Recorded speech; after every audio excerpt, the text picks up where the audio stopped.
Sabi ko kanina, they make me look good. Talagang sila talagang dahilan. I just come to set as prepared as possible, pero yung guidance sila, yung guidance ni Direk Bridjoy, first time to work with him, tapos si Direk FMR, siya yung madalas kong kasama. You know, I give it all to them kasi yung writing so beautiful, yung storya ang very intelligent at kakaiba.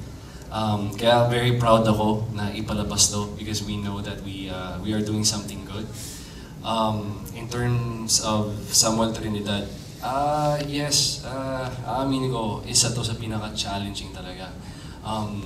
But at the same time, in naka 20 days na ba tayo, Direk? This is the most I've ever learned in terms of acting. And that's because of Direk FMR. It's my 19th year sa industriya. Ang tagal nga, but after 19 years pa, Direk. But it's per God's timing talaga. Kasalukuyan, next year will be my 20th anniversary in show business. At kasalukuyan, we're also preparing the next show. And I can only imagine what we'll be able to do and what yung inputs na pwede kong ibigay because of yung natutunan ko dito sa show na to. So, exciting. Alright, while MJ is preparing for his TV Bat show hosting, I'll take over lang few minutes. Okay, walang sobra, natutuwa nga ako kasi parang bago to for, not naman bago for FMR. I was so impressed. Hindi ko alam kung magaling lang yung editing pero ang ganda ng mounting ng mga eksena. Direct, prangkahan tayo. Anong inspiration ng FMR sa, at saka Bridjoy Balagtas sa dito? Kilala kita, yung horror mounting mo, parang pa-horror na. Natakot ako dun sa pagka-discover ng death ni Kuya John. Did you apply something else here, FMR? As far as strategy or style is concerned? DJ, I'm overwhelmed kasi unang-una nung na-invite to work in this project. First, it's really my first time to work with Gerald. And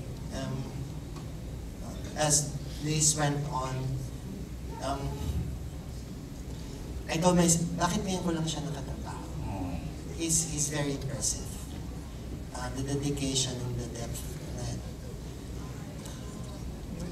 Ayoko kasi na artistang tamad. Ayoko na artistang hindi nagre-research. Meron po bang tamad? Gusto mo ba pangalaman? Charito! Charos! Ready ako. Huwag kitang simulan sa Sige na, Direk, para mag-trending tayo. Para panurin ang mga tao. No, and then, when you look at it, yung nakatabi kay Gerald, Paldo na naman si... mga leading Paldo ladies, pa naman si Miss so Fred. parang nasa kanilang show. Tapos yung mga leading men, I just work with JC, and then you have RK, and then you have Seth. Parang sabi ko, sobra naman po yatang spoiled kami. They have this cast.